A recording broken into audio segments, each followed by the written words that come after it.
ಮುದ್ದು ಸೊಸೆ ಇವತ್ತಿನ ಸಂಚಿಕೆಯಲ್ಲಿ ಶಿವರಾಮೇಗೌಡ ಚೆಲುವನ ಹತ್ರ ಬಂದು ಕ್ಷಮೆ ಕೇಳ್ತಾನೆ. ಚೆಲುವ ಹೇಳ್ತಾನೆ, ನೀವ್ಯಾಕ್ರಿ ಬೀಗ್ರೆ ಕೇಳ್ತೀರಾ, ನೀವೇನು ತಪ್ಪು ಮಾಡಿಲ್ಲ, ಇದೆಲ್ಲ ಸಂದರ್ಭ, ಸತ್ಯ ಏನು ಅಂತ ಗೊತ್ತಿರಲಿಲ್ಲ, ಹಾಗಾಗಿ ನಡೀತು.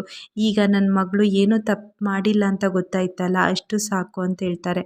ಶಿವರಾಮೇಗೌಡ ವಿದ್ಯಂಗೆ ಹೇಳ್ತಾಳೆ, ಇಷ್ಟು ದಿನ ನಮ್ಮನೆ ಮಹಾಲಕ್ಷ್ಮಿ ಹೊರಗಿದ್ದಿ ಸಾಕು, ಇನ್ನು ಗಂಡ ಮಕ್ಕಳು ಅಂದ್ಕೊಂಡು ಅವಳು ಒಳಗೆ ಇರಲಿ ಅಂತ ಭದ್ರೇಗೌಡನ ಕರೀತಾನೆ. ಭದ್ರೇಗೌಡ ಕೈ ಮೇಲೆ ವಿದ್ಯನ ಕೈ ಇಟ್ಟು, ಇನ್ನು ನಿಮ್ಮಿಬ್ಬರನ್ನ ಯಾರೂ ದೂರ ಮಾಡೋಕ್ಕೆ ಸಾಧ್ಯ ಇಲ್ಲ, ಇವತ್ತೇ ನನ್ನ ಸೊಸೆನ ನಮ್ಮ ಮನೆ ಒಳಗೆ ಕರ್ಕೊಂಬರ್ತೀನಿ ಅಂತ ಹೇಳ್ತಾರೆ. ಈ ಕಡೆ ಸಾವಿತ್ರಿ ಮತ್ತು ವಿನಂತಿನ ಶಿವರಾಮೇಗೌಡ ಚಿಕ್ಕಪ್ಪ ಅವ್ರ ಮನೆ ಕರ್ಕೊಂಡು ಹೋಗ್ತಾರೆ.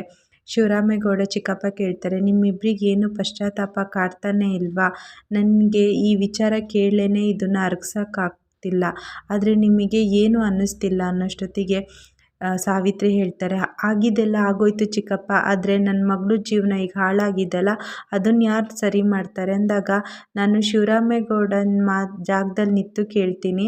ಅವತ್ತು ವಿದ್ಯಾ ಮತ್ತು ಭದ್ರೇಗೌಡನ ಮದುವೆ ನಿಲ್ಸೋಕ್ಕೋಸ್ಕರ ವಿನಂತಿ ಫೋನ್ ಮಾಡಿ ಶಿವರಾಮೇಗೌಡನ ಜೈಲಿಗೆ ಕಳಿಸಿದ್ರು. ಹಾಗೆ ಎರಡನೇ ಸಲ ನೀವಿಬ್ಬರು ವಿಷ ಕುಡಿತೀನಿ ಅಂತ ನಾಟಕ ಮಾಡಿದ್ರಿ, ಈ ವಿಚಾರದಲ್ಲೂ ಏನಾದ್ರು ಸುಳ್ಳಾಗಿರ್ಬೋದಲ್ಲ, ನಿಮ್ಮನ್ನು ನಂಬಕ್ಕಾಗುತ್ತಾ ಅಂತ ಹೇಳ್ತಾರೆ.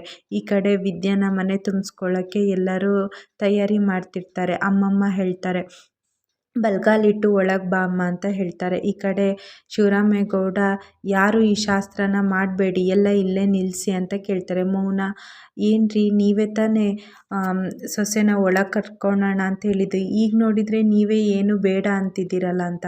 ಇಲ್ಲ, ನನ್ನ ಸೊಸೆನ ನಾನು ಆರತಿ ಮಾಡಿ ಒಳಗೆ ತುಂಬಿಸ್ಕೊಳ್ತೀನಿ ಅಂತ ಶಿವರಾಮೇಗೌಡ, ಗೋವಿಂದ, ಭದ್ರೇಗೌಡ 3 ಜನನೂ ಆರತಿ ಮಾಡಿ ವಿದ್ಯೆನ ಒಳಗೆ ತುಂಬಿಸ್ಕೊಳ್ತಾರೆ.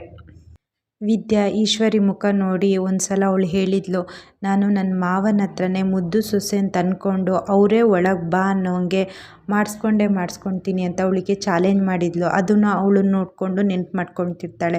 ಈ ಕಡೆ ಶಿವರಾಮೇಗೌಡ, ನಾವೆಷ್ಟೋ ನಿಂಗೆ ಅವಮಾನ ಮಾಡಿದ್ರು, ಅದನ್ನೆಲ್ಲ ಸಹಿಸ್ಕೊಂಡು ಇದ್ದೆ ಮಗಳೇ, ಇನ್ನೂ ಅಷ್ಟೇ ಈ ಹಟ್ಟಿ ಗೌರವನ ನೀನೇ ಕಾಪಾಡಬೇಕು ಅಂತ ಹೇಳ್ತಾರೆ ಶಿವರಾಮೇಗೌಡ. ವಿದ್ಯೆ ಇದ್ದವಳು, ನಿಮ್ಮ ಪ್ರೀತಿ ನಿಮ್ಮ ಕಾಳಜಿಗೆ ನಾನು ಹಂಬಲಿಸ್ತಿದ್ದೆ ಮಾವ ಅಂತ ಅವಳು ವಿದ್ಯಾನೂ ಹೇಳ್ತಾಳೆ. ಶಿವರಾಮೇಗೌಡ ಹೇಳ್ತೀನಿ, ಇನ್ಯಾವತ್ತೂ ನಿನಗೆ ಯಾವುದೇ ರೀತಿ ಬೇಜಾರು ಮಾಡಲ್ಲ ಅಂತ ಶಿವರಾಮೇಗೌಡ ವಿದ್ಯನಿಗೆ ಮಾತು ಕೊಡ್ತಾರೆ. ಎಲ್ಲರೂ ಹೋಗ್ತಾರೆ. ಈ ಕಡೆ ಈಶ್ವರಿ ಮತ್ತು ವಿದ್ಯೆ ಮಾತ್ರ ಇರ್ತಾರೆ. ಈಶ್ವರಿ ಹೇಳ್ತಾಳೆ, ಏನು ದೊಡ್ಡ ಹುಲಿನೇ ಹೊಡೆದೋರ್ ಥರ ಆಡ್ತಿದೀಯಾ, ಬೇಲ್ಪುರಿ ಕಡಲೆಪುರಿ ಥರ ನೀನು ಆ ಥರ ಅಂತ ಹೇಳ್ತಾರೆ. ಅಷ್ಟೊತ್ತಿಗೆ ವಿದ್ಯೆ ಇದ್ದವಳು, ಹೆಣನ ಹೊತ್ಕೊಂಡು ಹೋಗುವಾಗನೂ ಕಡಲೆಪುರಿಗಳೇ ಬೇಕಾಗುತ್ತೆ, ನಾ ಬರಲೇನಾ ಅತ್ತೆ ಅಂತ ಹೋಗ್ತಾಳೆ ವಿದ್ಯಾ.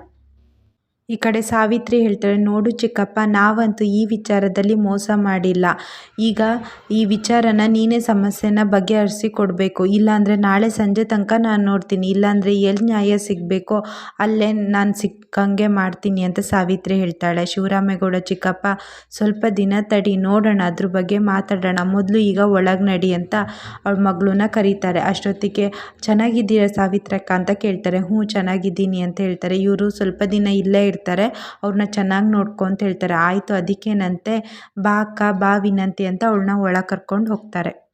ಈ ಕಡೆ ಭದ್ರೇಗೌಡ ಚೆಲುವನಿಗೆ ಹೇಳ್ತಾರೆ, ನೀವು ಸರಿಯಾದ ಸಮಯದಲ್ಲಿ ಸಾಕ್ಷಿ ಬಂದು ತೋರಿಸಿದ್ದಕ್ಕೆ ಈ ಮದುವೆ ನಿಲ್ಲುವಂಗಾಯಿತು ಅಂತ.